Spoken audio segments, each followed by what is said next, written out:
प्रभुंकर महानामर धन्यवाद हो।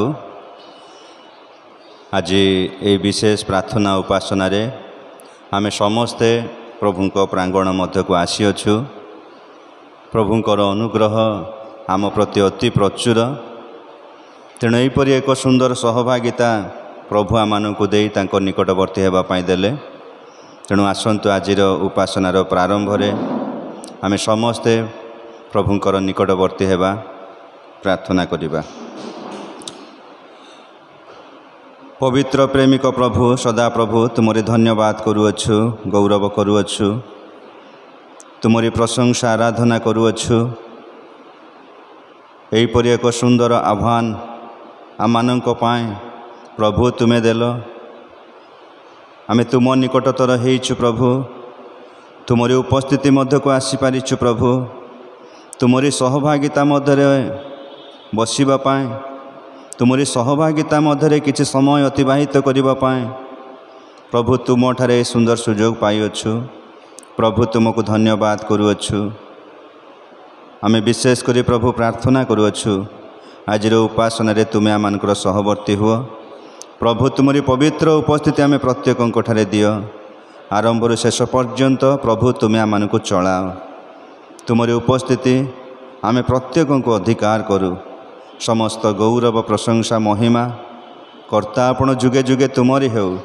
यीशुंक नाम रे क्षुद्र प्रार्थना मागुअछु, आमेन। Hallelujah hallelujah. ए समय मिसेस प्रभुंकर महत् नामर धन्यवाद देवा सहित आज जेते समस्ते एही विशेष प्रार्थना उपासना रे जोग देइछंती समस्त को मध्य स्वागत जनाए एवं ख्रीष्ट प्रेमर नमस्कार जनाए। आसंतु ए समय आजिर उपासनार प्रारंभ रे आमे समस्ते प्रभुंक गौरवार्थे गोटे गीत आमाने बोलिबा। मंडत करिबे आमानक मध्यरे जो पिला माने अछंती से माने सम्मुख को आसीबे। से माने गोटे गीत गाउथबा समय रे आमे समस्ते उच्च कंठरे करताली सह प्रभुंकर प्रशंसा आराधना करिबा। मधुर सुर कुमर सदाइबे गीत तुमर। मधुर सुर कुमर सदाइबे गीत तुमर। जेते दिन जीव जीवन मोर, जेते दिन जीव जीवन मोर, गाउथिबि नाम तुमर। मधुर सुर कुमर सजाइबि गीत तुमर। मधुर सुर कुमर सजाइबि गीत तुमर। प्रभु नाही देवा पाई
ମଧୁର ସୁରକୁ ମୋର ସଜାଇବି ଗୀତ ତୁମର ମଧୁର ସୁରକୁ ମୋର ସଜାଇବି ଗୀତ ତୁମର କେତେ ଦିନ ଯିବ ଜୀବନ ମୋର କେତେ ଦିନ ଯିବ ଜୀବନ ମୋର ଗାଉଥିବି ନାମ ତୁମର ମଧୁର ସୁରକୁ ମୋର ସଜାଇବି ଗୀତ ତୁମର ମଧୁର ସୁରକୁ ମୋର ସଜାଇବି ଗୀତ ତୁମର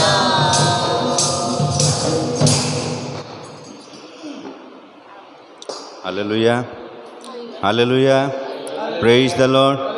ଆସନ୍ତୁ ଆମେ ସମସ୍ତେ ପ୍ରଭୁଙ୍କର ପ୍ରଶଂସା କରିବା, କାରଣ ଏହି ସମୟଟି ପ୍ରଭୁ ଆମମାନଙ୍କୁ ଦେଲେ ଯେପରି ତାହାଙ୍କର ସ୍ତୁତି ଆରାଧନା କରୁ, ତାହାଙ୍କର ଗୌରବ କରୁ। ଆମେ ସମସ୍ତେ ନିଜ ନିଜର ଜାଗାରେ ଆମେ ଠିଆ ହୋଇଯିବା। ଯେଉଁ ପ୍ରଭୁ ଆଜି ପରି ଏକ ସୁନ୍ଦର ସମୟଟି ତାଙ୍କରି ଗୌରବାର୍ଥେ ତାଙ୍କ ନିକଟବର୍ତ୍ତୀ ହେବା ପାଇଁ ପ୍ରଭୁ ଆମମାନଙ୍କୁ ଦେଲେ, ଆମେ ସମସ୍ତେ ପ୍ରଭୁଙ୍କର ଆରାଧନା କରିବା, ପ୍ରଭୁଙ୍କର ପ୍ରଶଂସା କରିବା।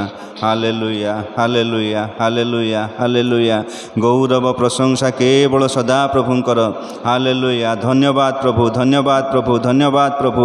ଜୀବନରେ କେତେ ଯେ ମହତ୍ ବିଷୟମାନ ପ୍ରଭୁ ଆମମାନଙ୍କ ପାଇଁ କରିଛନ୍ତି। ଆମେ ହୁଏତ ଅନେକ ସମୟରେ ଅନେକ ପ୍ରକାର ବାଧାବିଘ୍ନ ମଧ୍ୟ ଦେଇ ଯାଇଛୁ। ଆମେ ହୁଏତ ଅନେକ ସମୟରେ ଅନେକ ପ୍ରକାର ସମସ୍ୟା ମଧ୍ୟ ଦେଇ ଯାଇଛୁ। କେତେବେଳେ ତ ହୁଏତ ଆମେ ଅଭାବ ଅନାଟନା ମଧ୍ୟ ଦେଇ ଯାଇଛୁ। ସେ ସବୁ ସମୟରେ ପ୍ରଭୁ ଆମମାନଙ୍କର ସହବର୍ତ୍ତୀ ହେଇଛନ୍ତି। ସେ ସବୁ ସମୟରେ ପ୍ରଭୁ ଆମମାନଙ୍କର ସଙ୍ଗରେ ଥାଏ, ପ୍ରଭୁ ଆମମାନଙ୍କୁ କୁଶଳତାରେ କଢ଼େଇ ଆଣିଛନ୍ତି। ଏସବୁ ପାଇଁ ଆମେ ପରମେଶ୍ୱରଙ୍କର ଧନ୍ୟବାଦ କରୁ। Hallelujah hallelujah hallelujah. हे यीशु मेरे खुदा, उपकार तेरे बेशुमार, कोटि कोटि स्तुति धन्यवाद। समस्त गाइबा। धन्यवाद के साथ स्तुति गाऊंगा, हे यीशु मेरे खुदा, उपकार तेरे बेशुमार, कोटि कोटि स्तुति धन्यवाद। योग्यता से बढ़ के दिया, हे अपनी दया से तूने मुझे, योग्यता से बढ़ के दिया, हे अपनी दया से तूने मुझे, मांगने से ज्यादा मिला मुझे, आभारी हूँ प्रभु में। मांगने से ज्यादा मिला मुझे, आभारी हूँ प्रभु में। धन्यवाद के साथ स्तुति गाऊंगा, हे यीशु मेरे खुदा। Praise the Lord Jesus. उपकार तेरे बेशुमार, कोटि कोटि स्तुति धन्यवाद। Praise the Lord Jesus. धन्यवाद प्रभु, धन्यवाद प्रभु, धन्यवाद प्रभु, धन्यवाद प्रभु। प्रभु तुम नामर धन्यवाद करुअछु राजा, तुमरी गौरव प्रशंसा आराधना करुअछु। Hallelujah Jesus. आमे समस्ते प्रभुंकर गौरव करू करू तांकरी पवित्र सानिध्य मध्यकु जाओ। आमे परमेश्वरंकर आराधना करू। आज से परमेश्वर सत्य अटंती, से जीवंत परमेश्वर, से न्यायवान परमेश्वर, आज परि एक समयटी जितेबाला आमको प्रभु मनोनीत कले आम समस्ते ताहांठारे से विश्वास सहित ताहां आड़ को आसु हालेलुया जीसस हालेलुया जीसस धन्यवाद प्रभु praise the Lord Jesus hallelujah Jesus सेवा पूरी करके पाओ इनाम प्रभु ऐसा तो वरदान धन्यवाद के साथ स्तुति गाऊंगा हे यीशु मेरे खुदा उपकार तेरे बेसुमार कोटि कोटि स्तुति धन्यवाद कोटि कोटि स्तुति धन्यवाद कोटि कोटि स्तुति धन्यवाद प्रभु आम समस्ते तुम निकट को आसीअछु राजा आम अति दुर्बल प्रभु आम ठारे कौन प्रकार उत्तमता कि धार्मिकता किछि नाय प्रभु आम अति दुर्बल थिबा समय केवल तुमरी कृपा दृष्टि आम एपर्यंत टाणी आनी पारि प्रभु तुमरी धन्यवाद करुअछु प्रभु तुमरी गौरव करुअछु आज एतबेले प्रभु आम निज निज को तुम ठारे समर्पण करी प्रार्थना करुअछु आज पवित्र यही प्रार्थना सभा प्रभु आम प्रत्येक को तुम्हें आशीर्वाद कर प्रभु आम प्रत्येक को तुम्हें छुई दियो प्रभु तुमरी पवित्र आत्मा उपस्थिति आम प्रत्येक को परिपूर्ण कर प्रभु तुमरी गौरव पाए आम व्यवहृत हो प्रभु तुमरी पवित्र उपस्थिति को आम अनुभव करूँ प्रभु तुमरी से आत्मार परिपूर्ण हो तुम निमंत व्यवहृत हो प्रभु तुम्हें दया कर तुम्हें दया कर प्रभु आज आम प्रभु प्रत्येक तुम निकट में निज निज को समर्पण करुअछु जदि बा प्रभु आम दैनंदिन जीवन में प्रभु केते प्रभु भूल भटका सब आम रही प्रभु जानतर अजाणतर आम भूल भाल करूँ प्रभु से सब तुम निकट प्रार्थना करुअछु प्रभु तुम्हें आम को क्षमा कर तुम्हें आमको क्षमा कर आज आम मनरे अनेक प्रकार आशा आकांक्षा रखी तुम निकट को आसुवा बेले प्रभु तुमरी उपस्थिति तुमरी आशीर्वाद आम प्रत्येक जीवन में प्रभु भरीदेव बोले आम प्रार्थना करुअछु प्रभु आज तुमरी लोक मैंने जिते तुम निकट में और जो आशा आकांक्षा विश्वास भरोसा नहीं तुम निकट को आसुँच प्रभु प्रत्येक को बहुल रूपे आशीर्वाद कर प्रत्येक मनोवांछा पूर्ण कर वर्तमान आम प्रभु आम विशेष वाक्य मध्य को जीवा बेले प्रभु तुमरी भक्तदास को तुमरी से ही पवित्र आत्मा ठारे तुम्हें कथा कह जेपरी तुम तांकोठारे आम तुमरी रब शुणव प्रभु तुमरी वाक्य शुणव प्रभु निजको प्रस्तुत करने सहित आहरी आत्मिक जीवन में आम बढ़ा पारू प्रभु आम प्रत्येक को तुम्हें आशीर्वाद कर आरंभ शेष पर्यंत प्रभु तुम्हें सहवर्ती हो महिमा प्रशंसा गौरव कर्तापण जुगे जुगे तुमरी हो जीशु नाम रे क्षुद्र प्रार्थना मागुअछु आमेन। धन्यवाद समस्ते बसीजा ए समय आज ध्यान निमंते आमने प्रभु वाक्य पाठ करवा जिसाय भविष्य वक्ता पुस्तक तार 55 पर्व 6 पद मैं अनुरोध करी आम मध्य झी स्तुति नायक से सम्मुख को आसबे आज शास्त्रांश से पाठ करेंगे।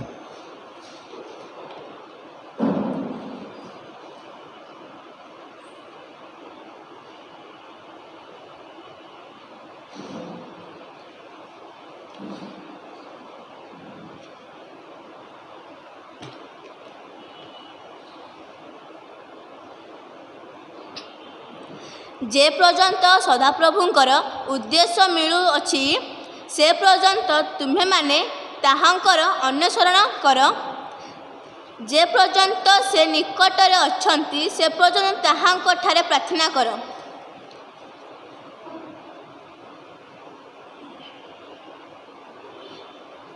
धन्यवाद प्रभु ये पठित वाक्य मध्य दे आम समस्त को आशीर्वाद करंतु एवं ये वाक्यर मर्म बुझापी पवित्र आत्मा परमेश्वर आम प्रत्येक को कथा कहतु।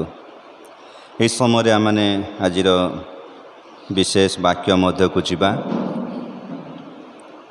आज आम विशेष आनंदर विषय ଆମମାନଙ୍କ ମଧ୍ୟରେ ପ୍ରଭୁଙ୍କର ଦାସ ଅବସରପ୍ରାପ୍ତ ବିଡ଼ିଓ ସେ ବର୍ତ୍ତମାନ ପ୍ରଭୁଙ୍କର ନିମନ୍ତେ ବିଭିନ୍ନ ସ୍ଥାନରେ ସେବା କାର୍ଯ୍ୟ କରୁ କରୁ ଆଜି ଆମମାନଙ୍କର ଏହି ପ୍ରାର୍ଥନାରେ ସଭାରେ ମଧ୍ୟ ଉପସ୍ଥିତ ଅଛନ୍ତି ଶ୍ରୀଯୁକ୍ତ ମିହିର କୁମାର ସିଂ। ତେଣୁ ତାଙ୍କରି ଉପସ୍ଥିତି ଆଜି ଆମମାନଙ୍କର ମଣ୍ଡଳୀ ମଧ୍ୟରେ ଥିବାରୁ ତାଙ୍କ ନିକଟରେ ମୋ ତରଫରୁ ଏବଂ ମଣ୍ଡଳୀ ତରଫରୁ ତାଙ୍କ ନିକଟରେ କୃତଜ୍ଞତା ଏବଂ ଧନ୍ୟବାଦ ଜଣାଏ। ପ୍ରଭୁ ଯୀଶୁ ଖ୍ରୀଷ୍ଟଙ୍କ ନାମରେ ପ୍ରଭୁଙ୍କର ଦାସଙ୍କୁ ମୁଁ ଆହ୍ୱାନ କରେ ଆଜିର ଚିନ୍ତା ନିମନ୍ତେ ଯେଉଁ ବିଷୟ ସେ ମନୋନୀତ କରିଛନ୍ତି ତାହା ମଣ୍ଡଳୀ ସମ୍ମୁଖରେ ରଖିବେ। ପ୍ରଭୁଙ୍କର ଧନ୍ୟବାଦ ହଉ। ପ୍ରେଜ୍ ଦ ଲର୍ଡ। ସମସ୍ତଙ୍କୁ ଖ୍ରୀଷ୍ଟରେ ନମସ୍କାର। ଆମେ ଯେଉଁ ଅଂଶଟି ପାଠ କଲୁ ତାହା ଆପଣମାନଙ୍କର ଅତି ପରିଚିତ ବିଷୟ। ଯେଶାୟ ତାର 55 ପର୍ବ 6 ପଦ। ସେଠାରେ ଏ ପ୍ରକାର ଲେଖାଯାଏ, ଯେ ପର୍ଯ୍ୟନ୍ତ ସଦାପ୍ରଭୁଙ୍କର ଉଦ୍ଦେଶ୍ୟ ମିଳୁଅଛି। ଗୋଟେ ଲାଇନ୍ ସମସ୍ତେ ମନେ ରଖିବା, ଯେ ପର୍ଯ୍ୟନ୍ତ ଉଦ୍ଦେଶ୍ୟ ମିଳୁଅଛି ସେ ପର୍ଯ୍ୟନ୍ତ ତୁମେମାନେ ତାହାଙ୍କର ଅନ୍ୱେଷଣ କର। ଯେ ପର୍ଯ୍ୟନ୍ତ ନିକଟରେ ଅଛନ୍ତି ସେ ପର୍ଯ୍ୟନ୍ତ ତାହାଙ୍କଠାରେ ପ୍ରାର୍ଥନା କର। ତିନୋଟି ବିଷୟ ପ୍ରାର୍ଥନା କରିବ। ପ୍ରଭୁ ପଠିତ ବାକ୍ୟ ଉପରେ ତୁମର ଆଶୀର୍ବାଦ ଭିକ୍ଷା କରୁଅଛି। ତୁମର ବାକ୍ୟ, ସେ ବାକ୍ୟକୁ ଭାଙ୍ଗିବା ପାଇଁ କହିବା ପାଇଁ ମୋର ଯୋଗ୍ୟତା ନାହିଁ। ମୁଁ ଧୂଳି ମାତ୍ର, କିନ୍ତୁ ପ୍ରଭୁ ତୁମେ ମୋତେ ସେ ବିଷୟରେ ଆହ୍ୱାନ ଦେଇଛ କିଛି କୁହ ବୋଲି। ପ୍ରଭୁ ତୁମର ବାକ୍ୟ ଯଦି ମୁଁ ନ କୁହେ, ତୁମର ପ୍ରଚାର ଯଦି ନ କରେ, ତାହେଲେ ମୋ ଜୀବନ ବୃଥା। ପ୍ରଭୁ ଆମମାନେ ତୁମର ଏହି ପବିତ୍ର ପ୍ରାଙ୍ଗଣରେ ଏକସ୍ଥିତ ହୋଇଛୁ। ଆଉ ପ୍ରଭୁ ତୁମର ବାକ୍ୟ ଏବଂ ଯେଉଁ ସୁନ୍ଦର ବାକ୍ୟ ଦେଇଛ ସେ ବାକ୍ୟ ବିଷୟରେ ଆଲୋଚନା କରିବା ପାଇଁ ଏବଂ ଆମମାନଙ୍କ ଜୀବନରେ ଯାହା ଗ୍ରହଣୀୟ ତାହା ବକ୍ତା ଏବଂ ଶ୍ରୋତା ଉଭୟ ସମସ୍ତେ ଆମେ ତାହା ଗ୍ରହଣ କରିବୁ ଏବଂ ତୁମର ଗୌରବ ନିମନ୍ତେ ବ୍ୟବହାର କରିବୁ। ସେଥିପାଇଁ ଆମ ସମସ୍ତଙ୍କୁ ଆଶୀର୍ବାଦ କର। ପ୍ରାର୍ଥନା ଶୁଣିଛ। ଧନ୍ୟବାଦ, ପ୍ରଶଂସା, ସ୍ତୁତି, ସମ୍ଭ୍ରମ ଦେଇ ଆମମାନଙ୍କ ତ୍ରାଣକର୍ତ୍ତା ପ୍ରଭୁ ଯୀଶୁ ଖ୍ରୀଷ୍ଟଙ୍କ ଗୌରବ ନାମରେ ଭିକ୍ଷା ମାଗୁଅଛି। ଆମେନ୍। ଆମମାନେ ଏ ଗୋଟିଏ ଜିନିଷକୁ ଆମମାନେ ଗୋଟିଏ ପଦ, ଇଟ୍ସ ଏ ଭେରି ଇମ୍ପୋର୍ଟାଣ୍ଟ ପଦ ଆମ ଖ୍ରୀଷ୍ଟୀୟ ଜୀବନରେ। ଯେଉଁମାନେ ଯୀଶୁଙ୍କୁ ପ୍ରେମ କରନ୍ତି, ଯୀଶୁଙ୍କ ସହିତ ଯୀଶୁଙ୍କୁ ଖୋଜନ୍ତି, ଏଠି ଗୋଟେ ୱାର୍ଡ଼ ଅଛି ଅନ୍ୱେଷଣ କରିବା। ଅନ୍ୱେଷଣ ମାନେ ଖୋଜିବା। ପିଲାମାନେ ସବୁ ଟିକେ ଆଟେଣ୍ଟିଭ୍ ହେବ, ଶୁଣ। ସମସ୍ତେ ଆମେ ଯୀଶୁଙ୍କୁ ଖୋଜୁଛୁ କି ନାହିଁ ଆମେ ଦେଖିବା। ଯୀଶୁ ଆମ ପାଖରେ ଅଛନ୍ତି କି ନାହିଁ ଆଗ ଜାଣିବା। ଯୀଶୁ ଆମ ପାଖରେ ଅଛନ୍ତି ସେ ବିଷୟରେ ଆମମାନେ ଭାରି ଚିନ୍ତିତ। ଆମ ଈଶ୍ୱର ଯିଏକି ଆମର ସାହାଯ୍ୟକର୍ତ୍ତା, ସେ ଆମ ପାଖରେ ଅଛନ୍ତି କି ନାହିଁ, ସେଇଟା ଆମ ପାଇଁ ବଡ଼ ତାତ୍ପର୍ଯ୍ୟପୂର୍ଣ୍ଣ ଜିନିଷ। ଯଦି ଆମ ପାଖରେ ଜଣେ ନାହିଁ ତାହେଲେ ସେ ଆମକୁ ସାହାଯ୍ୟ କରିବ କେମିତି? ଜଣେ ଯଦି ପାଖରେ ନାହିଁ ସେ ଆମକୁ ସାହାଯ୍ୟ କରିବ କେମିତି? ବାକ୍ୟ କହେ, ଯେ ପର୍ଯ୍ୟନ୍ତ ସଦାପ୍ରଭୁଙ୍କର ଉଦ୍ଦେଶ୍ୟ ମିଳୁଅଛି।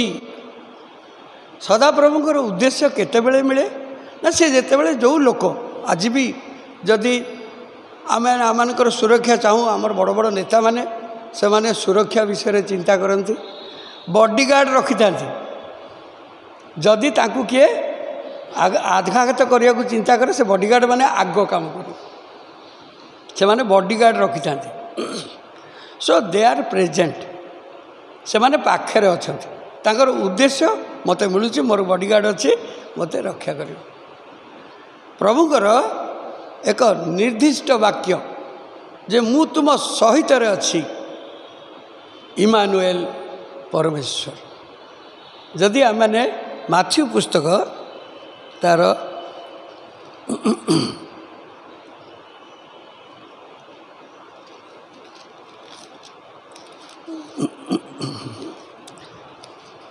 ଯଦି ଆମେ ମାଥ୍ୟୁ ପୁସ୍ତକ ତାର 21 ପଦ ଦେଖିବା, 22 पर्व सॉरी 23 पद देखा 1 पर्वर 23 पद देख जड़े कन्या गर्भवती हो पुत्र प्रसव करेंगे आ लोके ताहाक नाम इमानुएल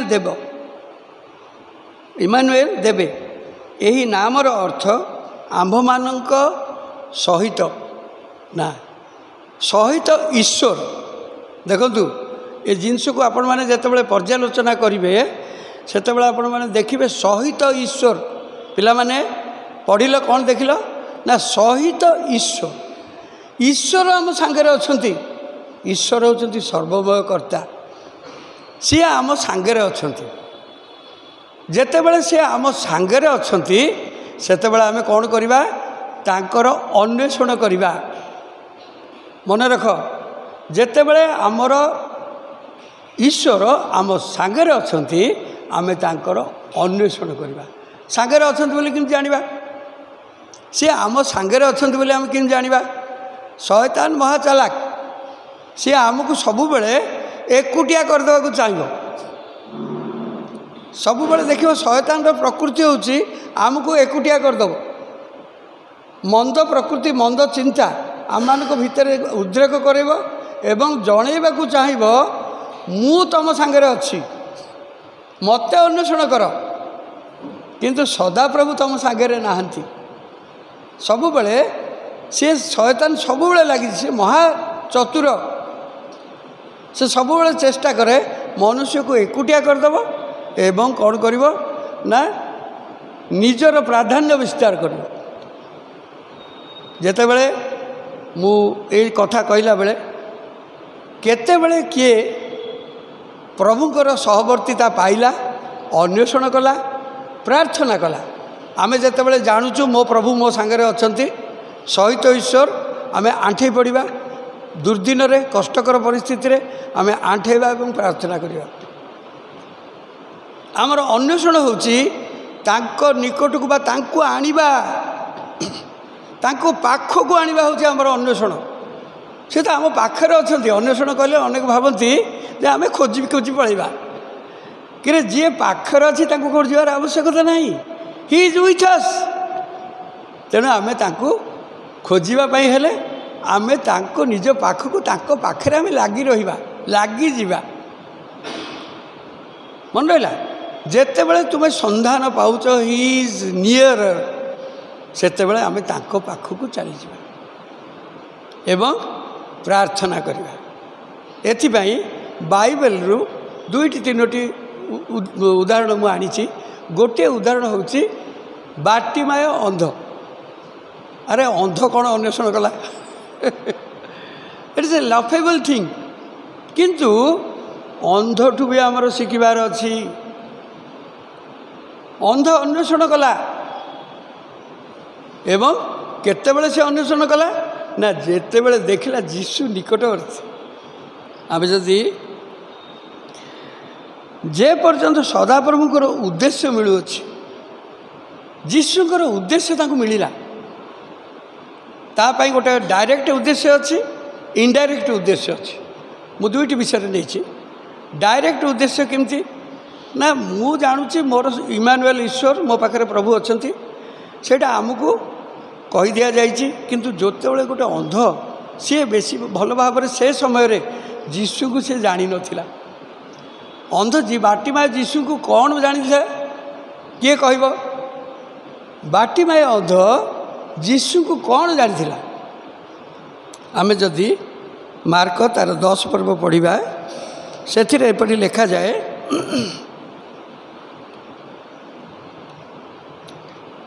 पर से माने जिरिहरे उपस्थित हेले आउ से अपना शिशु समूह और बहु संख्यक लोक सहित जिरिहरु प्रस्थान करने समय रे टिमायर पुत्र बाटिमय नामक जड़े अंध भिक्षुक पथ पार्श्व बसी से जे नाजरेतीय जीशु यह शुणी से उच्च स्वर में कहवाक लगिला हे दाऊद संतान जीशु मते दया करंतु सी जितेबाला जानिला जे दाऊद संतान जीशु ए बाटे जाउछन्ते he is near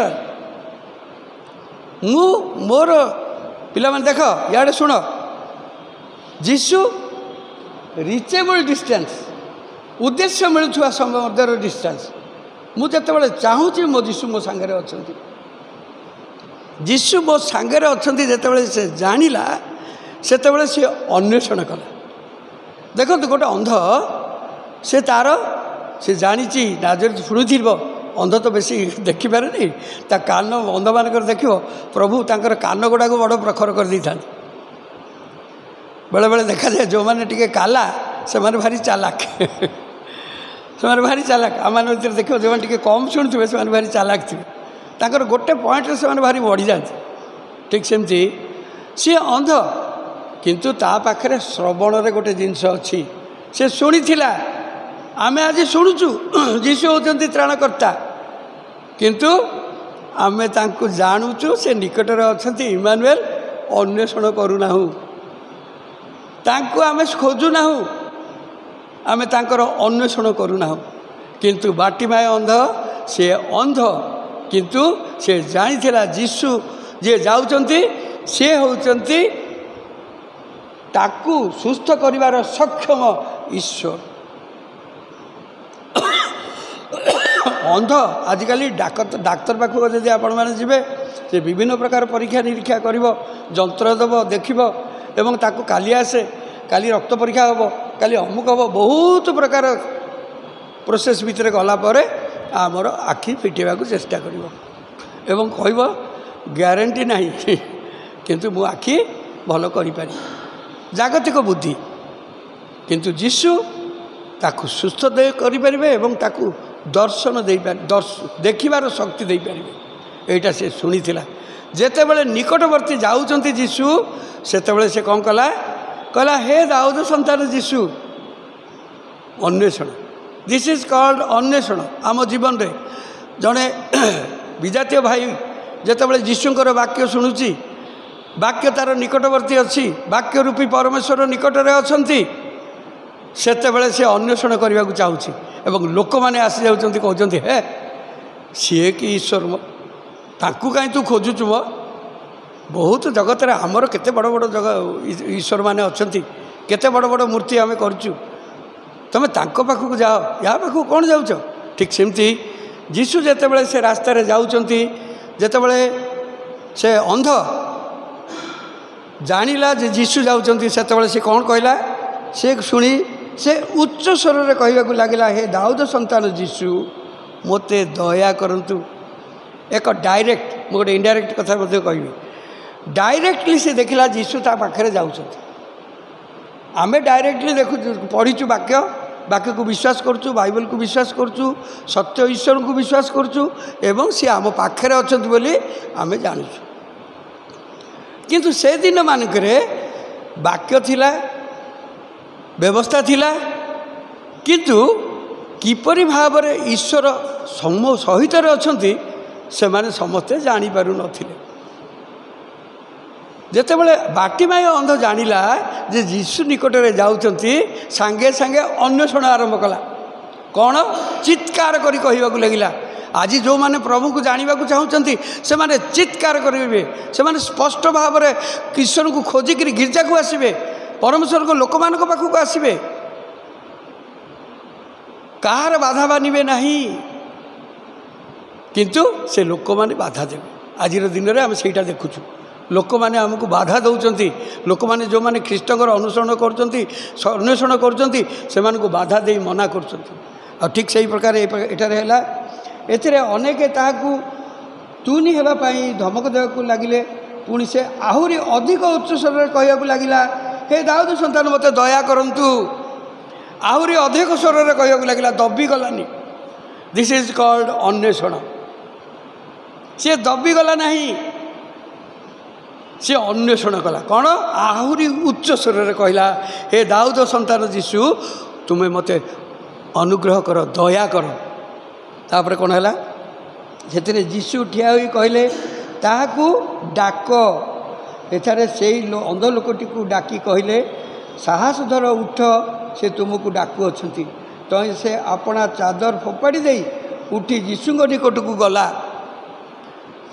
Hi through his burden ଯେଉଁ ଜିନିଷକୁ ସେ ଯେମିତି କହନ୍ତି ଯେ କୋଟି ନିଧି କରିକି ରଖିଥିଲା ଚାଦର, ସେ ଅନ୍ଧ, ସେ ଚାଦରଟା ତା'ର ଘର ବି, ସେ ଚାଦରଟା ତା'ର ବହୁତ କିଛି, ସେ ଚାଦରଟାକୁ ଫୋପାଡ଼ି ଦେଲା। କାରଣ ସେ ଜାଣିଲା ଯୀଶୁ ମୋ ସାଙ୍ଗରେ ଅଛନ୍ତି, ମୋର ଆଉ ଭୟ କ'ଣ, ଚାଦରର କି ପ୍ରୟୋଜନ, ସେ ଚାଦରକୁ ଫୋପାଡ଼ି ଦେଲା।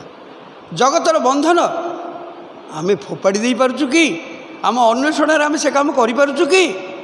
ସେ ଫୋପାଡ଼ି ଦେଲା ସେ ଚାଦର। ଯୀଶୁ ଅଛନ୍ତି ବିଶ୍ୱାସ, ଆମର ବିଶ୍ୱାସ ଆମମାନଙ୍କୁ ଯୀଶୁଙ୍କର ନିକଟବର୍ତ୍ତୀ କରିବ। ସେ ଯେତେବେଳେ ପର୍ଯ୍ୟନ୍ତ ଆମ ନିକଟରେ ଅଛନ୍ତି ଆମେ ତାଙ୍କୁ ଅନ୍ୱେଷଣ କରିବା। ଆମର ସନ୍ଧାନ ମିଳୁଛି, ଆମ ଈଶ୍ୱର ଅଛନ୍ତି ଆମ ପାଖରେ, କିନ୍ତୁ ଆମେ ଅନ୍ୱେଷଣ କରୁନାହୁଁ। ଅନ୍ୱେଷଣରେ ଦେଖନ୍ତୁ, ଗୋଟେ ଅନ୍ଧର ଅନ୍ୱେଷଣ ଶିଖିବାର ଅଛି, ପିମ୍ପୁଡ଼ିଠୁ ଶିଖିବାର ଅଛି। ତୁମେ ପିମ୍ପୁଡ଼ି ପାଖକୁ ଯାଅ, ତା'ର କ୍ରିୟା ବିବେଚନା କର, ତା'ର କ୍ରିୟା ସେ କ'ଣ କରୁଛି ଦେଖ, ନହେଲେ ଜାଣିପାରିବନି। ସେମିତି ଏ ଅନ୍ଧଟିର ପାଖକୁ ଆମକୁ ଯିବାକୁ ପଡ଼ିବ ଏବଂ ଦେଖିବାକୁ ପଡ଼ିବ ସେ କ'ଣ କରୁଛି।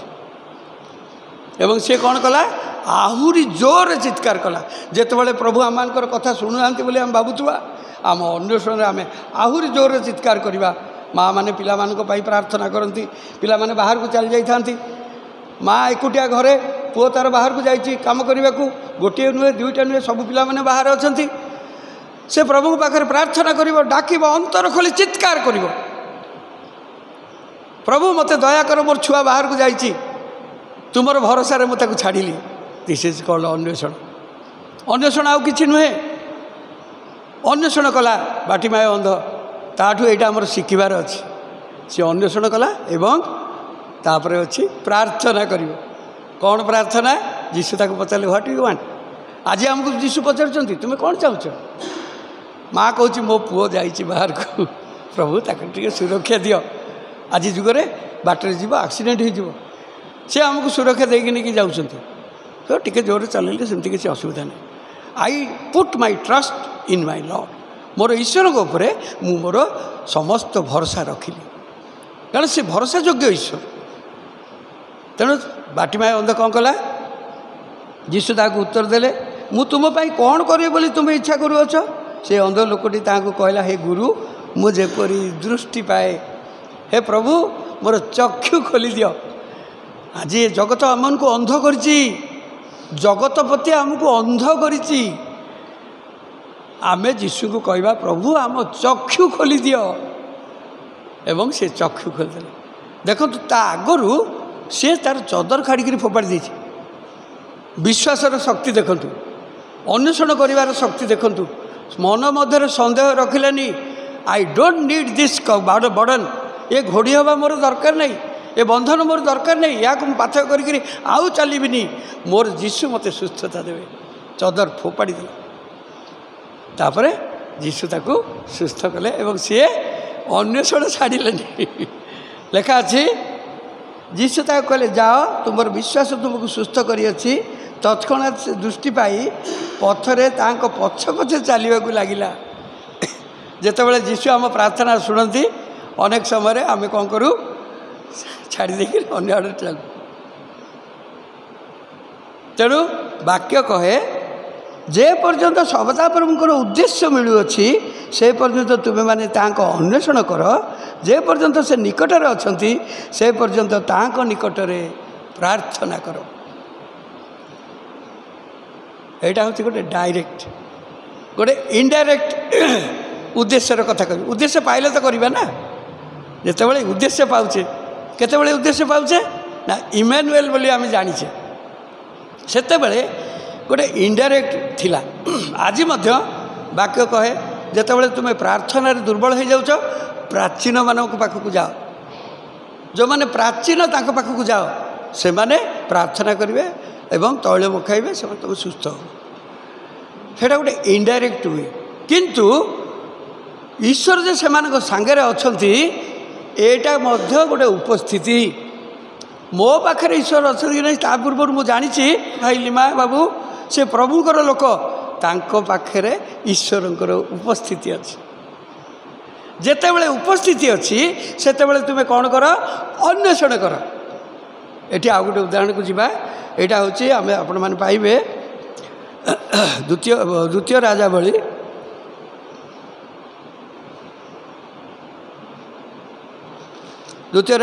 4 ପଦ ଆମେ ଦେଖିବା। 4 ପର୍ବରେ ଏପରି ଲେଖାଯାଏ, ସୁନେମିଆ ସ୍ତ୍ରୀ, ଗୋଟେ ହେଉଛି ବାଟିମାୟ ଅନ୍ଧ, ଆଉ ଗୋଟେ ହେଉଛି ସୁନେମିଆ ସ୍ତ୍ରୀ। ଆରେ ସିଏ କେମିତି ପ୍ରଭୁଙ୍କର ଜାଣିଦେଲେ ଯେ ପ୍ରଭୁ ତାର ନିକଟବର୍ତ୍ତୀ ହେବେ କି ଅଛନ୍ତି।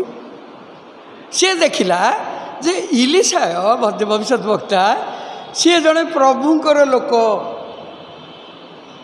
ପ୍ରଭୁ ତାଙ୍କ ସାଙ୍ଗରେ ଅଛନ୍ତି। ଆମେ ଯେତେବେଳେ ଉପାସନା କରିବାକୁ ସହଭାଗିତା ଭିତରକୁ ଆସିଲୁ, ଏଠି ଶୟତାନ ଆମକୁ କିଛି କରିପାରିବନି, ଏକୁଟିଆ ହେଲେ କରିବ, ଏକୁଟିଆ ହେଲେ କରିବ। ସେଥିପାଇଁ ସେ ଆଇବଙ୍କୁ ଏକୁଟିଆ କରିଦେବାକୁ ଚେଷ୍ଟା କଲା। ଦୁଃଖ ଦେଇଦିଅ, ସେ ଏକୁଟିଆ ହେଇଯାଉ, ତାର ସମସ୍ତେ ମରିଯାଆନ୍ତୁ, ସେ ଏକୁଟିଆ ହେଇଯାଉ, ତମକୁ ଛାଡ଼ିଦେବ। କ'ଣ ବୁଝିପାରୁଛ? ଶୟତାନ କିଛି ବହୁତ କିଛି ବଦମାସି ଅଛି। ଯେତେବେଳେ ସୁନେମିଆ ସ୍ତ୍ରୀ ଦେଖିଲା ଯେ ଇଲିଶାୟ ଜଣେ ଈଶ୍ୱରଙ୍କର ଲୋକ, ସେତେବେଳେ ସିଏ ପ୍ରଭୁଙ୍କ ନିକଟବର୍ତ୍ତୀ କରିବାକୁ ଚେଷ୍ଟା କଲା। ଯେତେବେଳେ ଈଶ୍ୱର ଆମର ନିକଟବର୍ତ୍ତୀ, ସେତେବେଳେ ଆମେ ଅନ୍ୱେଷଣ କରିବା। ସୁନେମିଆ ସ୍ତ୍ରୀ କ'ଣ କଲା, ତା ବିଷୟରେ ଆମର ଏପରି ଲେଖାଯାଏ ଯେ ଅନନ୍ତର ସେ ସ୍ତ୍ରୀ ଆପଣା ସ୍ୱାମୀକୁ କହିଲା, ଦେଖ ମୁଁ ବୋଧ କରୁଅଛି ଏହି ଯେ ଲୋକ ନିତ୍ୟ ଆମମାନଙ୍କର ନିକଟ ହୋଇ ଯାତାୟାତ କରୁଅଛନ୍ତି, ସେ ପରମେଶ୍ୱରଙ୍କର ଏକ ପବିତ୍ର ଲୋକ। ସେ ଖାଲି ଛୋଟ ଲୋକ ନୁହଁ, ସେ ଜଣେ ପରମେଶ୍ୱରଙ୍କର ଏକ ପବିତ୍ର ଲୋକ। ଆମର ପାଳକ, ଆମର ପ୍ରଚାରକ, ସେମାନଙ୍କର ହୁଏତ କେତେବେଳେ ଆମେ ଦେଖୁଥାଉ ପାରୁ କେଉଁଠି କେଉଁଠି ଟିକେ ଟିକେ କ'ଣ ମଣିଷ ନା, କେଉଁଠି ଟିକେ ଟିକେ କିଛି, କିନ୍ତୁ ସେମାନେ ପବିତ୍ର ଲୋକ। ତାଙ୍କ ପାଖରେ ପ୍ରଭୁ ଅଛନ୍ତି, ତାଙ୍କୁ ଆପଏଣ୍ଟମେଣ୍ଟ ଦେଇଛନ୍ତି। ତେଣୁ ତାଙ୍କୁ ଆମର ଯେତିକି ସମ୍ମାନ କରିବା କଥା, ତାଙ୍କ ପାଖରେ ଯେତିକି ପ୍ରଭୁଙ୍କୁ ଆହ୍ୱାନ କରିବା ଆମେ କରିବା। ତେଣୁ ସିଏ ତାଙ୍କ ସ୍ୱାମୀକୁ କହିଲେ, ଗୋଟେ ଘର କରିଦେବା ଯେ ସିଏ ଆସିବେ, ପ୍ରାର୍ଥନା କରିବେ, ଏବଂ ସିଏ ପ୍ରାର୍ଥନା ତାଙ୍କର କରିବା, ଆମର କ'ଣ ଲାଭ ନା, ମୋ ଈଶ୍ୱରଙ୍କର ମୁଁ ନିକଟବର୍ତ୍ତୀ ହେବି। ଗୋଟେ ଇନଡାଇରେକ୍ଟ ଜିନିଷ। ବାଟିମାୟ ଅନ୍ଧ ପାଖରେ ଯେତେବେଳେ ଯୀଶୁ ଗଲେ, ସେ ଜାଣିଲା ଯୀଶୁ ଯାଉଛନ୍ତି। କ'ଣ ପିଲାମାନେ ଜାଣିପାରୁଛ? ଯୀଶୁ ଯାଉଛନ୍ତି, ସେଇଟା ଡାଇରେକ୍ଟ ଦେଖିଲା।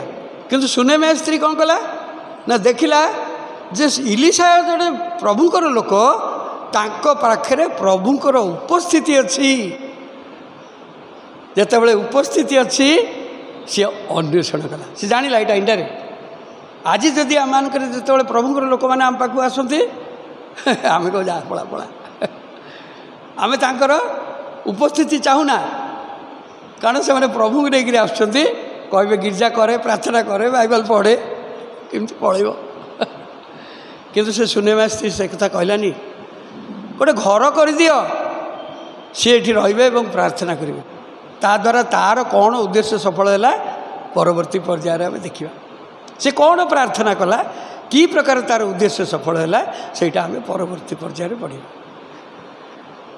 ପୁଣି ଇଲିଶାୟ କହିଲେ, ତେବେ ତା ପାଇଁ ମୁଁ କ'ଣ କରିବି,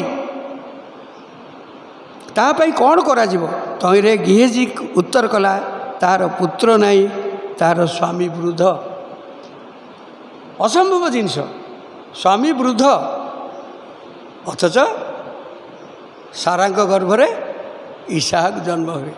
ଅସମ୍ଭବ ଜିନିଷକୁ ସମ୍ଭବ କରିବାର ଈଶ୍ୱର, କେବଳ ଈଶ୍ୱରଙ୍କର ସେ ଶକ୍ତି ଅଛି ଅସମ୍ଭବକୁ ସମ୍ଭବ କରିବାର। ଆମେ ଡାକ୍ତର ଅଛି ଜଗତରେ, ପ୍ରଭୁ ଜ୍ଞାନ ଦେଇଛନ୍ତି। ଆମେ ସେ ଡାକ୍ତର କବିରାଜ ଯେଉଁମାନେ ମଧ୍ୟ ଅଛନ୍ତି, କେଉଁମାନେ ମେକାନିକ୍ ଅଛି ଗାଡ଼ି ଠିକ୍ କରିବାକୁ, ତାକୁ ଜ୍ଞାନ ଦିଆଯାଇଛି, ତା ପାଖକୁ ନିଶ୍ଚୟ ଯିବା। ମୁଁ ମୋ ଗାଡ଼ି ଠିକ୍ କରିପାରିବିନି, କାରଣ ତାକୁ ସେ ଜ୍ଞାନ ଦିଆଯାଇଛି, ସେ ଜ୍ଞାନରେ ସେ କାମ କରୁଛି। ସେ ହେଇପାରେ ବିଜାତୀୟ ହେଉ ବା ଯାହା କିଛି ହେଉ, ତାକୁ କିଛି ଜ୍ଞାନ ଦିଆଯାଇଛି। ଜ୍ଞାନ, ସେ ବିଜାତୀୟ ହେଲେ ମାନେ ପ୍ରଭୁଙ୍କର ଦାସ, ସିଏ, ତାକୁ ସେ ଜ୍ଞାନ ଦିଆଯାଇଛି, ସିଏ ସେଇଟା କରିବ। ମାଛୁଆ ହେଲେ ବି ସେ ମଣ୍ଡଳୀର ପ୍ରଧାନ ପ୍ରସ୍ତର ହେବ। ପ୍ରଭୁ ତାଙ୍କୁ ସେ ଯୋଗ୍ୟତା ଦେଇଛନ୍ତି, ସେ ଯୋଗ୍ୟତାକୁ ଆମେ ଡାଉଟ୍ କରୁନେ। ଆମେ ଡାଉଟ୍ କରିବା ନାହିଁ ଈଶ୍ୱରଙ୍କର ଶକ୍ତିକୁ। ଆମେ ପ୍ରାର୍ଥନା କରିବା, ଆମେ ଆଣ୍ଠେଇବା। ଯେଉଁଟା ଇମିଡ଼ିଏଟ୍ ଜିନିଷ, ଗୋଡ଼ ଖଣ୍ଡିଆ ହୋଇଗଲା, ଆମେ ସାଙ୍ଗେ ସାଙ୍ଗେ କ'ଣ କରୁଛୁ, ଟିକେ ସେ ତୁଳସୀ ପତ୍ର ଅଛି କି ସେ ବିଶଳକଡ଼ି ପତ୍ର ଅଛି, ଆଣିକି ତାକୁ ଲଗାଇ ଦେଉଛୁ। ଆମ ଜ୍ଞାନରେ ପ୍ରଭୁ କହିଛନ୍ତି, କାରଣ ପ୍ରଭୁ ଆମକୁ ଜ୍ଞାନ ଦେଇଛନ୍ତି। ଆମେ ଇଏ ନହଉ, ଆମେ କ'ଣ ପଶୁ ନହଉ, ଆମମାନଙ୍କ ଭିତରେ ବିବେଚନା କରିବାର ଶକ୍ତି ଦେଇଛନ୍ତି। ଆଉ ଯେତେବେଳେ ଆମମାନେ ମନା ଫଳ ଖାଇଲୁ ସେତେବେଳେ ଆମ ପାଖରେ ଭଲ କ'ଣ ମନ୍ଦ କ'ଣ ଏଇଟା ବି ଜାଣିପାରୁ। କିନ୍ତୁ ଆମର ଈଶ୍ୱର ହେଉଛନ୍ତି ସର୍ବମୟ କର୍ତ୍ତା। ସେ ବୃଦ୍ଧ ତାର ସ୍ୱାମୀ, ଇଆଡ଼େ ତାର ସନ୍ତାନ ନାହିଁ। ଗିହେଜି କହିଲା ଦ୍ୟାଟ୍ ଇଜ୍ ଦ ଓନ୍ଲି, ଧନ ସମ୍ପତ୍ତି ଅଛି ବୋଲି ସେ ଘର କରିଦେଉଛି। ତା ପାଖରେ ସ୍ଥାବର ଜିନିଷ ଅଛି। ତା ପୂର୍ବରୁ ଆମେ ଦେଖିବା ସେ କେମିତି ତୈଳ ଆଣିଲା ଲୋକ, ସେଇଟା ବିଷୟ ତା ପୂର୍ବରୁ ଅଛି। କିନ୍ତୁ ଏଠି ଦେଖିବା ପରମେଶ୍ୱରଙ୍କର ନିକଟବର୍ତ୍ତୀ ହେବା ଏବଂ ତାକୁ ଅନ୍ୱେଷଣ କରିବା। ତେଣୁ ଇଲିଶାଙ୍କୁ ସେ ଘରେ ରଖିଲା ଏବଂ ତାର ନିଡ୍ଟା ଅନ୍ୟ ଜଣେ କହିଲା। ସିଏ ତାର ଅନ୍ୱେଷଣ ହେଉଛି ପ୍ରଭୁ ମୋ ପାଖରେ ରହିଲେ ମୁଁ କିଛି କହିବି। କିନ୍ତୁ ପ୍ରଭୁ ଯେତେବେଳେ ପାଖରେ ରହନ୍ତି ସିଏ କହିବା ପୂର୍ବରୁ ଶୁଣିବାର ଈଶ୍ୱର, ମାଗିବା ପୂର୍ବରୁ ଦେବାର ଈଶ୍ୱର। ମନେ ରଖ, ୟୁ ଆର୍ ନଟ୍ ପ୍ରେଇଂ। ବେଳେବେଳେ ଆମେ ନିବିଷ୍ଟ ହୋଇକରି ପ୍ରାର୍ଥନା କରୁଥାଉ, ଅନେକ ଇମ୍ପୋର୍ଟାଣ୍ଟ ଜିନିଷ ଭୁଲିଯାଉ। କେବେ ସେଇଟା ମନରେ ଭାବିବ ନାହିଁ ମୁଁ ଭୁଲିଗଲି ବୋଲି। ମୋ ପାଇଁ ମୋର ଈଶ୍ୱର, ମୋର ପବିତ୍ର ଆତ୍ମା ମୋ ପାଇଁ ପ୍ରାର୍ଥନା କରୁଛନ୍ତି। ତେଣୁ ଇଲିଶା ପଚାରୁଛନ୍ତି ତାର କ'ଣ ଦରକାର ଅଛି। ଈଶ୍ୱର ଆଜି ଆମକୁ ପଚାରୁଛନ୍ତି ତୋର କ'ଣ ଦରକାର। ମାଗିବା ଭାବିବା ପୂର୍ବରୁ ଦେବାର ଈଶ୍ୱର ମୁଁ। ଆଉ ତୁମେ ଯଦି ମନ୍ଦ ଚିନ୍ତା କରିକି ମାଗିବ ମୁଁ ଦେବି ନାହିଁ। ଯାକୋବ ପୁସ୍ତକରେ ଲେଖା ଅଛି। ଆମେ ଆମର ସୁଖ ଅଭିଳାଷରେ ମାଗିଥାଉ, ପାଇନଥାଉ। ଯେଉଁଟା ନିଡ୍, ଦୁଃଖୀ ଲୋକ କାକୁତି କଲା ଏବଂ ପ୍ରଭୁ ତାକୁ ତାର ସର୍ବସଙ୍କଟରୁ ଉଦ୍ଧାର କଲେ। ଦୁଃଖୀ ଲୋକ କାକୁତି କଲା ଏବଂ ପ୍ରଭୁ ତାକୁ ତାର ସମସ୍ତ ସଙ୍କଟରୁ ଉଦ୍ଧାର କଲେ। ଆଜି ଆମେ କାକୁତି କରିବା, ଆମ ମୁଣ୍ଡରେ କେବଳ ସେଇ ଗୋଟିଏ ଜିନିଷ ରହିବ, ମୋର ନିଡ୍ କ'ଣ। ମୁଁ ଏଠି ବସିଛି, ମୋର ଭାଇ ମୋ ବିରୁଦ୍ଧରେ ପାପ କରିଛି, ମୁଁ ତାକୁ କ୍ଷମା କରିନି। ମୋର ନିଡ୍ଟାକୁ ଥାଇକି କହିବାର ଅଛି। କିନ୍ତୁ ମୁଁ କେମିତି ଆସିଛି ପ୍ରଭୁ ଦେଖୁଛନ୍ତି, ହୃଦୟ ଜାଣିବାର ଈଶ୍ୱର। ମୁଁ ମୋର ହୃଦୟରେ ମନ୍ଦତା ରଖିଛି, ଈର୍ଷା ଭାବ ରଖିଛି, ଘୃଣା ରଖିଛି, ଗର୍ବ ରଖିଛି। ପ୍ରଭୁକୁ ମୁଁ ଭାବୁଛି ମୋର ପ୍ରାର୍ଥନା ଶୁଣିଦେବେ। କିନ୍ତୁ ଦୁଃଖୀ ଲୋକ ମନ ଭିତରେ କ'ଣ ଥାଏ? ହାନା ମନରେ କ'ଣ ଥିଲା? ସୁନେମିଆ ସ୍ତ୍ରୀ ମନରେ କ'ଣ ଅଛି? ତାର ସନ୍ତାନ ନାହିଁ। ତେଣୁ ଇଲିଶା କହିଲେ ଏଥର ଏଥି ଉତ୍ତାରେ ଇଲିଶାଙ୍କର ବାକ୍ୟ ଅନୁସାରେ ସେହି ସ୍ତ୍ରୀ ଗର୍ଭଧାରଣ କରି ଉକ୍ତ ଋତୁ ପୁନର୍ବାର ଉପସ୍ଥିତ ହେବା ସମୟରେ ଏକ ପୁତ୍ର ପ୍ରସବ କଲା। ସବୁବେଳେ ମନେ ରଖିବା ଈଶ୍ୱରଙ୍କର ଉପସ୍ଥିତି। ଈଶ୍ୱର କେତେବେଳେ ଆମମାନଙ୍କ ନିକଟରେ ଅଛନ୍ତି ଆମେ ସେତେବେଳେ ଅନ୍ୱେଷଣ କରିବା ଏବଂ ତାଙ୍କ ପାଖରେ ପ୍ରାର୍ଥନା କରିବା। ସେ ଅଛନ୍ତି ପୁରା ଆମ ପାଖରେ। ତେଣୁ ଆମେ ତାଙ୍କ ସହିତ ପ୍ରାର୍ଥନା କ'ଣ? ଥରେ ମୁଁ କହିଥିଲି ପ୍ରାର୍ଥନା କ'ଣ? କିଏ କହିବ ପ୍ରାର୍ଥନା କ'ଣ? ଟିକେ କିଏ ଯଦି ଜାଣିବା ଲୋକ ଅଛନ୍ତି କହିଲେ ପ୍ରାର୍ଥନାଟା କ'ଣ କ'ଣ ବୋଲି ଆପଣ ଜାଣନ୍ତି?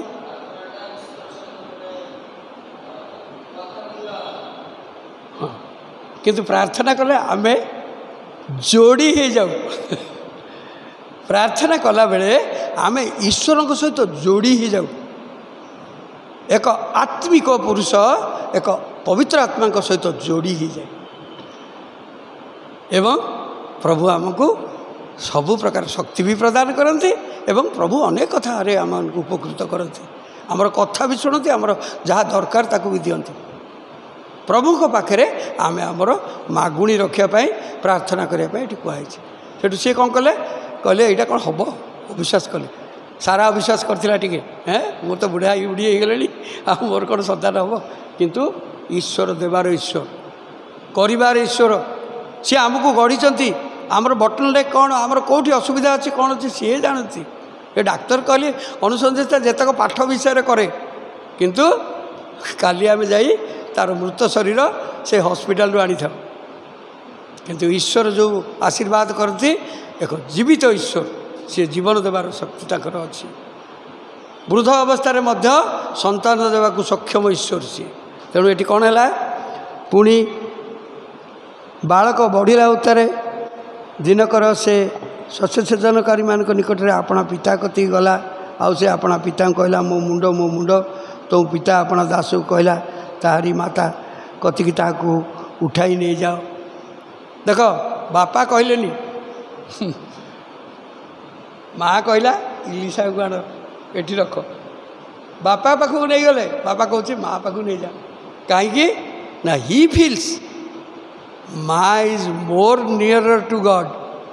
माँ मैंने बेसी पाखे ना माँ मैंने सब बहुत प्रभु पाखे लगी रही संतान ताकर स्वामी ताकर भाई यही नुआ बजार गोटे लोक जा गिरजार प्रार्थना हो गोटे बोतल लेकिन गला कहला मोर प्रार्थना पानी दरकार ये कौन प्रार्थना पानी मिलूँ परा आम भाविलु ये प्रार्थना मिली हठात आम मुंडे कौन चिंता है आम कहलु टी अपेक्षा कर प्राय ये आमर 8टा पर्यंत प्रार्थना हम प्रार्थना सरीगला आम मैंने कौन करवा ना आम बालक अच्छा से प्रार्थना करेंगे और तुमको पानी दे पारती किंतु सही समय आम मनरे मोर पाखे जड़े पालक भी बसते सी कहले आम दीज कहलु तुम्हें जाओ तुम्हें कौन पाई एठिक आसीच एठू प्रार्थना मिलना ना जीशु सुस्थ करेंगे तुम्हें कौन पाई एठिक आसीच एठी जीशुंकर मंदिर एटा तुम्हें जाओ तुम भाई पाखे आंठाओ कह जीशु मु जाने तुम्हें मत मो भाई को सुस्थ कर मुझे विश्वास नहीं कर आसी एवं मो भाई को सुस्थ कर सी बस प्रार्थना पानी मिलूँ प्रार्थना नहीं सुस्थ कर किंतु तार विश्वास को बढ़ार आवश्यक अच्छे प्रचार आवश्यक अच्छी आम कहीदे तू अमुक डाक्तर पाक जा सबको डाक्तर पाक हाँ किंतु we should say you pray before going to doctor आंठा प्रभु को पाखे प्रार्थना नहीं जा डाक्तर पाक इसी तो आज दिन में आम प्रभुकर अन्वेषण सेपरी करने को पड़ो जे जेते बड़ पर्यंत उद्देश्य मिलुअछि जे पर्यंत सदाप्रभुकर उद्देश्य मिलुअछि से पर्यंत तुम्हें माने तांकर अन्वेषण कर एटा बुझिक लोक मैंने भावती कौन अन्वेषण कहले कौन हाउ वी विल सीक आम केमती खोजबू केमती पाइबू तांकर अन्वेषण करने सिंपलेस्ट वे चित्कार करी प्रार्थना कर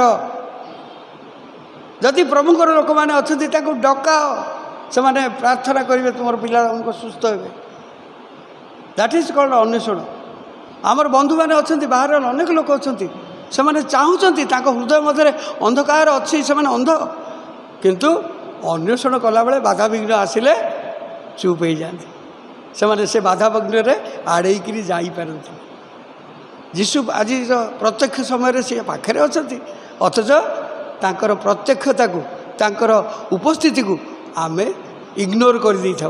प्रभु आम को आशीर्वाद करंतु पिला माने जेते बेले जीशु को तुम्हें खोजिब सी इमानुएल ईश्वर से तुम सांगे अच्छा आम प्रार्थना करूँ तुम्हें आम प्रार्थना शुणव प्रेज द लॉर्ड।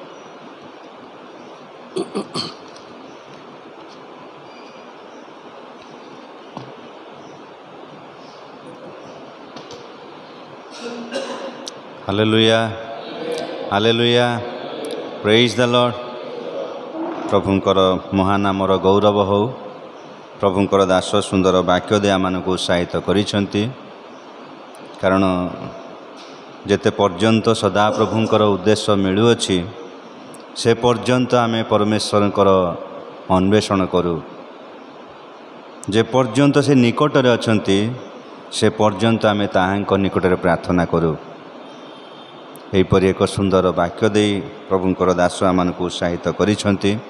प्रभु प्रिय दास को तांकर परिवार को तांकर एई दिन मानकरे विभिन्न भाव में सेवा कार्य को मध्य प्रभु बहुल रूपे आशीर्वाद करंतु। आसंतु आम एई समय प्रार्थना मध्य को जीवा पूर्वर जदि कहारी व्यक्तिगत साक्ष्य अच्छी गोटे मिनिट बेसी लंबा करवा ना गोटे मिनिट मध्य जदि किसी साक्ष्य अच्छी से माने जणैबे।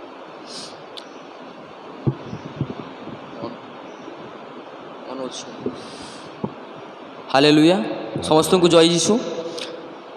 मो घर हूँ दीघा वेस्ट बेंगल मु माने एठी भी घर अच्छी तुम जगतपुर मु आसुली माने ट्रेन धरमी एक्सप्रेस ट्रेन छोटिया गोटे स्टेशन अच्छी केन्द्रापड़ा स्टेशन ना से ठिया हुए केबे भी मु आसवा बेले मु प्रार्थना कली मु कहली रातिर ट्रेन যদি কটক স্টেশনে ওহ্লাই দেব তাহলে সেঠু যাওয়া টিকে অসুবিধা হব দেখি মু প্রার্থনা করিকিনা বাহারলি তাপরে ট্রেন আসিকিনা এক্সপ্রেস ট্রেন আসিকিনা সেই ছোট স্টেশন ঠিয়া হেলা তাপরে গোটে মাল গাড়ি ঠিয়া হয়েছি আউ ট্রেন ঠিয়া হয়েছি মু মঝির ওহ্লাইছি মাল গাড়িটা হ্যাঁ খণ্ডেটা যা পড়ব এবার মতো ভয় লাগুଛି যে না না কেতবে যদি ট্রেন যদি ছাড়িଯିব তাহলে ট্রেন পাখরে রহবাকু টিকে ডর ডর লাগে না দেখি মু প্রভু যীশু কହୁଛି ট্রেনটা যাতে টিকে রুহে দেখি এমতি কইকিনা পুরা ট্রেন স্টেশন পারিকিনা আসিলি তাপরে ট্রেন ছাড়িলা সেইপাইকে মু ধন্যবাদ করুছি প্রভু যীশুকু হালেলুয়া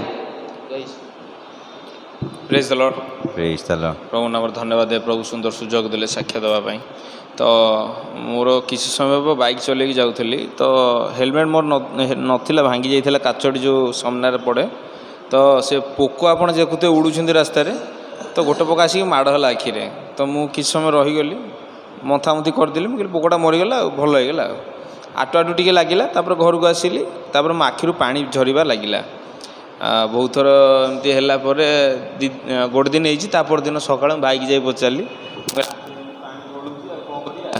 ଆଉ ଟିକେ ଚାଲ ମେଡ଼ିକାଲ ଯିବା ଦେଖାଇଦେବା କାଢ଼ିଦେବା ଭାଇ କହିଲେ ନାଇଁ ମୁଁ ଟିକେ ବ୍ୟସ୍ତ ଅଛି ମୁଁ କହିଲି ହଉ ଠିକ୍ ଅଛି ମୁଁ ମୋ ସାଙ୍ଗକୁ ନେଇକି ଗଲି ସେ ମ୍ୟାଡ଼ାମଙ୍କ ପାଖରେ ବସିଲି ମୁଁ କହିଲି ଦେଖୁ ଦେଖୁ ସେ କହିଲେ କ'ଣ ହେଇଛି ମୁଁ କହିଲି ପୋକ ଗୋଟେ ମାଡ଼ ହେଲା ଆଉ ଆଖିରୁ ଲୁହ ଝରୁଛି କଣ୍ଟିନ୍ୟୁ ଆଉ ଭାରି ଜୋରେ ପେନ୍ ହେଉଛି ଆଉ ବିନା ଆଖିରେ ତ ଶରୀର ଅନ୍ଧ କିଛି ନୁହେଁ ତ ମୁଁ କହିଲି ବୋଧେ କ'ଣ ଦେବ ଡ୍ରପ୍ ପକାଇଦେବା ଆଉ କାଢ଼ିବା ଆଉ ସେ ଯେଉଁ ଡ୍ରପ୍ଟା ପକାଇଲା 3 ଘଣ୍ଟା କାଳ ମୋତେ ଆଉ କିଛି ଦେଖାଗଲାନି ବୁଝିଲେ ତାପରେ କହିଲେ ଆପଣଙ୍କର ସେ ଯେ ପୋକର ଗୋଡ଼ଟା ଆଖି ଭିତରେ ପଶିଯାଇଛି ଉପର ପଟକୁ ପଳେଇଛି ତ ମୁଁ କହିଲି କ'ଣ କରିବା କହିଲା ଛୁଞ୍ଚି ଆଣ ତାକୁ କାଢ଼ିବା ତ ମୁଁ ସେଠି ଟିକେ କାନ୍ଦିଲି ପ୍ରଭୁ ମନେ ପକାଇଲି ପ୍ରଭୁ ମୁଁ କି ପାପ କରିଥିଲି କି ମୋର ଭୁଲ ହେଇଯାଇଛି ମୋତେ କ୍ଷମା କରିଦିଅ ତାପରେ ସେ ମୋ ସାଙ୍ଗ ନେଇକି ଗଲା ମୁଁ ତା ହାତକୁ ଧରିକି ଚାଲୁଥାଏ ସେ ଡ୍ରପ୍ ପକାଇଛି ମୋତେ ଆଉ କିଛି ଦେଖାଯାଉନି 2 ଆଖିରେ ପକାଇଦେଲା ଆଉ ମୋତେ ଯେତେବେଳେ ନେଇକି ଯାଉଛି ବସେଇଲା କହିଲା ବସ ଏଇଠି ସେ ବାଇନାକୁଲରେ ଏମିତି ପୁରେଇକି ଦେଖିଲା କହିଲା ହଁ ତୁମ ଆଖିରେ ପୋକ ପଡ଼ିଛି କଢ଼ା ହେବ କହିଲା ମୁଣ୍ଡଟା ଏମିତି ରଖିବ ଆଗକୁ ହଲେଇବନି କି ବୁଲେଇବନି ନହେଲେ ଫୁଟିଯିବ ଛୁଞ୍ଚି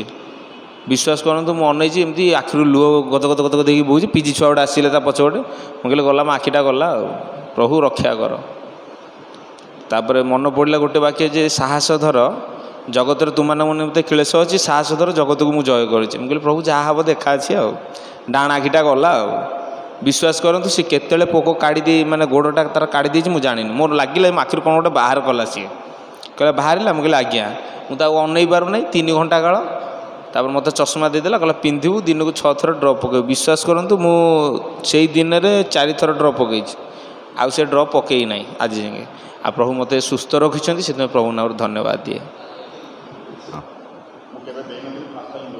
ପ୍ରେଜ୍ ଦ ଲର୍ଡ। ମୁଁ ତ ଆସୁନଥିଲି ଚର୍ଚ୍ଚକୁ ବୋଧେ 2-3 ମାସ ବୋଧେ କଣ୍ଟିନ୍ୟୁ କରୁଥିବ ମୁଁ ତା ପୂର୍ବରୁ ୟୁଟ୍ୟୁବରେ ଏମିତି ସର୍ଚ୍ଚ କରୁ କରୁ ୟୁଟ୍ୟୁବରେ ମୁଁ ଦେଖୁଥିଲି ତା ଭିତରେ ମୋତେ କାହିଁ ବହୁତ ଭଲ ଲାଗିଲା ମୁଁ ଧୀରେ ଧୀରେ ୟୁଟ୍ୟୁବରେ ବହୁତ ପ୍ରେୟାର ଆସୁଛି ଅମିତା ମସି ଆଉ ଟିକେ ବ୍ରଦର ଏ 2 ଜଣଙ୍କର ବହୁତ ମୁଁ ଦେଖେ କଣ୍ଟିନ୍ୟୁ 1-2 ବର୍ଷ ତା ଦେହରୁ ଗୋଟେ ବଚନ ଆସିଲା ଅନ୍ଧକାର में छुपा हुआ तूफान में बड़ा हुआ कौन तेरे को मिलेगा ମୁଁ 2011 ମସିହାରେ ମୁଁ ଗୋଟେ ଇଲେକ୍ଟ୍ରିକାଲ କଣ୍ଟ୍ରାକ୍ଟର ମୁଁ ବଡ଼ ବଡ଼ ପ୍ଲାଣ୍ଟର ସବୁ କାମ କରେ ବୁଝିଲ 33 କେବି ଲାଇନ୍ କାମ ମୋର ଗୋଟେ ତାଙ୍କ ଉପରେ ପେମେଣ୍ଟ ବାକି ଥିଲା 42 ଲାଖ 2011 ମସିହା ସେ ପ୍ଲାଣ୍ଟ ଏମିତି ବନ୍ଦ ହେଇଯାଇଥିଲା ତାର କିଛି ଡିସ୍ପ୍ୟୁଟ୍ ଥିଲା ବନ୍ଦ ହେଇଯାଇଥିଲା ପ୍ଲାଣ୍ଟ ତା ନେଗୋସିଏସନ୍ ପାଇଁ ମୁଁ 2010 ବର୍ଷ ମୁଁ ଦିଲ୍ଲୀ ଗଲି ତା ଅଫିସକୁ ସେଠି କଥାବାର୍ତ୍ତା କଲା ପରେ କିନ୍ତୁ ସେ ବଚନଟାକୁ ମନ ଭିତରେ ରଖିଥାଏ ସବୁବେଳେ ପ୍ରେୟାର କରିଥାଏ ସେ ଯାହା ଗୋଟେ ସେଟଲମେଣ୍ଟ ମୋ ହାତରେ କରେଇଲେ ଯେଉଁଟାକି ମୁଁ ଆଶା କରିନଥିଲି ତାର 50% ମୋତେ ମିଳିଲା ଯାଉ ମୁଁ ତାପରେ ମୋତେ ଏତେ ବିଶ୍ୱାସ ବଢ଼ିଗଲା ତାପରେ ସେବେଠାରୁ ମୁଁ ଏତେ ଡିପ୍ରେସନ୍ ବହୁତ ରହୁଥିଲି ଆଗରୁ ମୁଁ ଯେବେଠାରୁ ସେ ପ୍ରେୟାର ଶୁଣିଲା ପରେ ମୋତେ ଧୀରେ ଧୀରେ ମୋତେ ବହୁତ ପିସ୍ ଲାଗୁଛି ମୁଁ ଭାବୁଛି ମୁଁ ଆଗ ଯେଉଁ ବର୍ଷେ 2 ବର୍ଷ ତଳେ ଯେଉଁ ଟେନସନ୍ରେ ଥିଲି से टेंशन धीरे धीरे धीरे धीरे मोर क्लीयर हो जाइए। मो पुओ गोटे सॉफ्टवेयर इंजीनियर से जाओ गोटे हैदराबाद रे भल कंपनी रे जॉब पाइला एटी इन्फोसिस रे थिला। तापर झीओ मोर MBA करुच्ची किट रे तार ए वर्ष सेकेंड ईयर चली से जाओ गोटे फॉरेन कंपनी रे बैंकिंग रे पाई जाइए।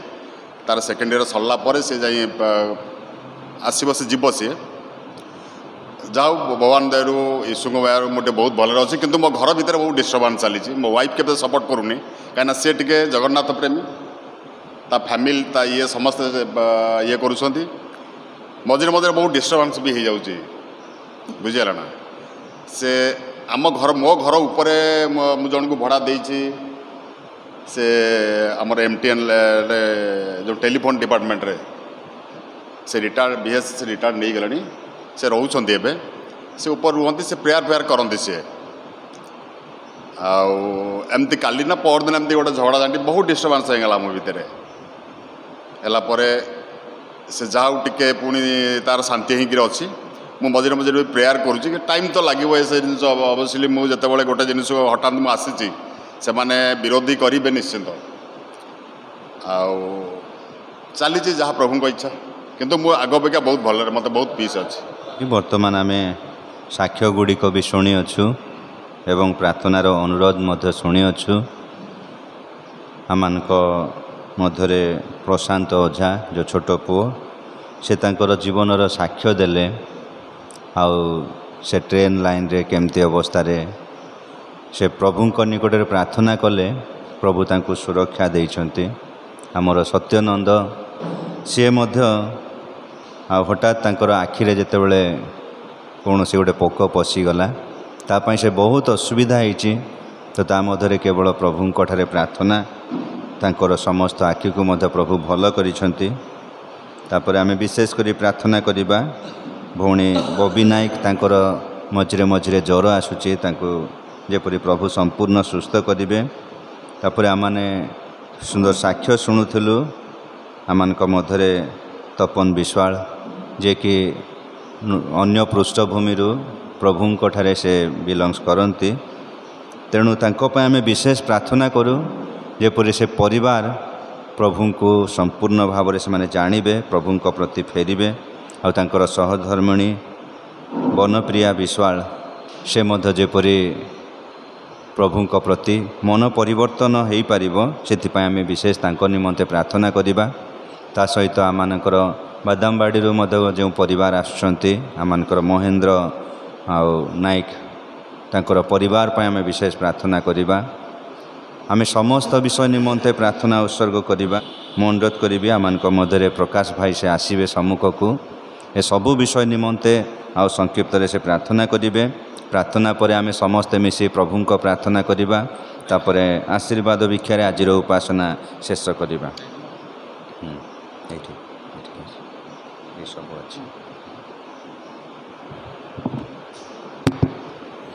हालेलुया प्रार्थना करिबा। धन्यवाद दौचे हे मंगलमय पवित्र पिता परमेश्वर आपा तुमको धन्यवाद दौची बापा तुम आम मान सहित परमेश्वर होइछ बापा सब असुविधार सब समस्या प्रभु तुम आम मान सहित रही आम मान साहाय्य करुच विपद आपदर उद्धार करुच तुमको धन्यवाद दौची आपा। विशेषकर प्रभु जो तुम दास प्रभु आज वाक्य देइछन्ते हे प्रभु तुम दास को तुम आशीर्वाद करिछ तांको परिवार को तुम आशीर्वाद कर बापा। आज जो वाक्य देइछन्ते प्रभु से वाक्य आम शुणीचे प्रभु प्रभु आम जमी वाक्य पालन करूँ वाक्य अनुसार चलो प्रभु तुम ऊर्धर आमको शक्ति दियो बापा बापा ए मंद पाप जगतर प्रभु तुम आम मान साहाय्य कर प्रभु अंधकार जगतर आम मान उद्धार कर हे पिता परमेश्वर आपा। प्रभु एत प्रार्थना करे बापा जो भाई भौणी मैंने साक्ष्य देते विशेषकर तुम हस्ते समर्पण कर प्रभु ए मंद पाप जगतर तुम रक्षा कर बापा शैतान फांदर से उद्धार कर आ जो साक्ष्य देते परिवार मान प्रभु तुम आशीर्वाद कर बापा। धन्यवाद दौची बापा छोट मंडली की तुम आशीर्वाद करिच जेते जन आई प्रभु से तुम दया अनुग्रह करिच आओ प्रभु जो मैंने आसीपार ना हे प्रभु तुम आशीर्वाद कर जेन ठीक समय प्रभु तुम पवित्र चरण तले बसवे तुम उपासना करेंगे प्रभु तुम दया कर बापा। धन्यवाद दौची बापा आरंभ शेष पर्यंत आम मान सहित परमेश्वर हेलो पिता प्रार्थना त्राणकर्ता प्रभु जीशु ख्रीष्ट नाम मागुचे आपा आमेन। प्रभु को प्रार्थना करिबा। हे आम स्वर्गस्थ पिता तुम्भ नाम पवित्र बोली मान्य हो तुम्भ राज्य आसु जो रूपे स्वर्ग से रूपे पृथ्वी रे तुम्भ इच्छा सफल हो। आज आम को प्रयोजन आहार दियो आमने जेपरी निज निज अपराधी मान क्षमा करियछु सेहीपरि आम अपराध सब क्षमा कर परीक्षार आम आण नाही मात्र मंदरु रक्षा कर तेणु राज्य पराक्रम गौरव सदा सर्वदा तुम्भर आमेन। एतेबेले पिता ईश्वर प्रेम त्राणकर्ता प्रभु जीशु ख्रीष्टर अनुग्रह दया पवित्र आत्मा चिरंतन शांति शक्ति सुमधुर सहभागिता एबे पुणी प्रभु जीशु तुमरी से ही महादिन पर्यंत आमे समस्तंकर संगे संगे थाई चिर मंगल उपकार करंतु आमेन। येशुंक रक्तरे जय येशुंक रक्तरे जय येशुंक रक्तरे जुगे जुगे जय आमेन आमेन आमेन। धन्यवाद समस्तंकु।